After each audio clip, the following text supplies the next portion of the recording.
Assalamualaikum warahmatullahi wabarakatuh. Perkenalkan, nama saya Krisna Sanda dari Konsentrasi Broadcasting, kelas C sore online.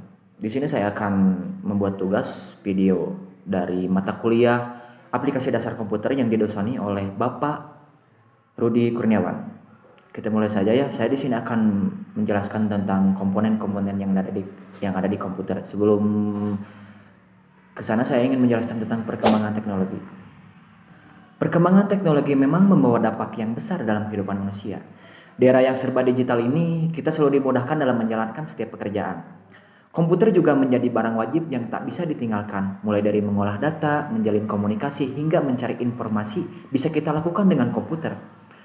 Karena itulah penting untuk mengetahui apa saja komponen-komponen wajib dalam komputer yang menyebabkan terusnya komputer beroperasi. Komponen tersebut ada 3, yakni hardware, software, dan brainware. Jika diuraikan lebih lanjut, maka ketiga komponen tersebut memiliki pengertian fungsi dan contoh masing-masing loh. Namun saya hanya akan menjelaskan 2 komponen saja, yaitu komponen hardware dan brainware. Langsung saja. Di sini ada hardware. Hardware adalah sesuatu komponen yang ada pada komputer. Bisa dilihat secara kasat mata dan mampu disentuh secara fisik. Fungsi hardware antara lain untuk mendukung kinerja komputer sebagai pengolah data dan menampilkan input proses. Beberapa contoh hardware dalam komputer yaitu yang pertama ada CPU atau Central Processing Unit. CPU berisikan rangkaian sirkuit menyimpan instruksi-instruksi pemrosesan dan penyimpanan data. Yang kedua ada monitor. Monitor merupakan alat yang mampu menampilkan teks maupun gambar dari data yang sedang diproses dalam CPU. Yang ketiga ada keyboard. Keyboard merupakan alat untuk memasukkan data maupun perintah ke CPU. Biasanya terdiri atas rangkaian huruf, angka, dan tombol fungsi lainnya. Yang keempat ada mouse.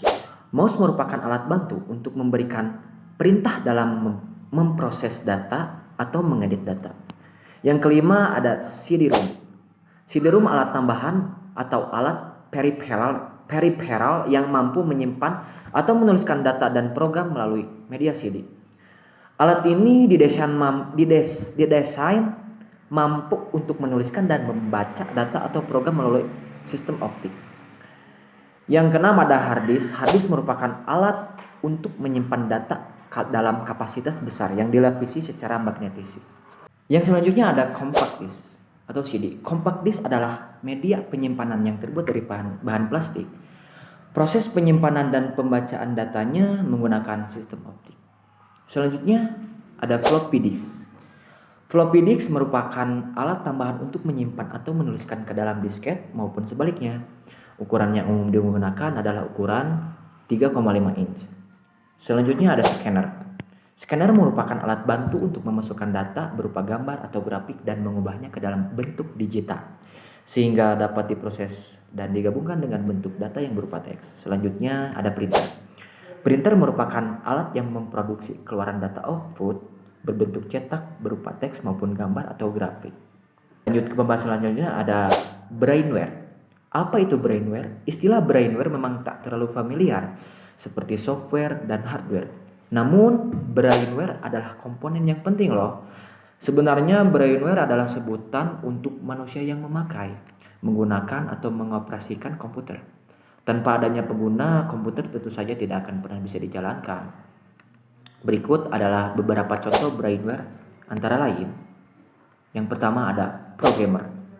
Programmer yakni orang yang membuat dan mempersiapkan program-program yang diperlukan dalam komputer. Yang kedua ada administrator, yakni orang yang bertugas untuk mengolah sistem operasi dan program yang berjalan pada jaringan komputer. Yang ketiga ada operator. Operator yaitu orang yang bertugas melayani dan menjalankan sistem yang berhubungan dengan perangkat komputer.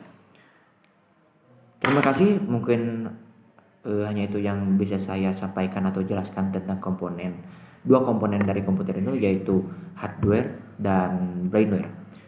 Mohon maaf apabila ada kesalahan dalam kata yang kurang dipahami atau kurang jelas, mohon maaf ya. Saya juga masih dalam tahap pembelajaran. Terima kasih kepada dosen pengampu Bapak Rudi Kurniawan. Hanya itu yang bisa saya sampaikan.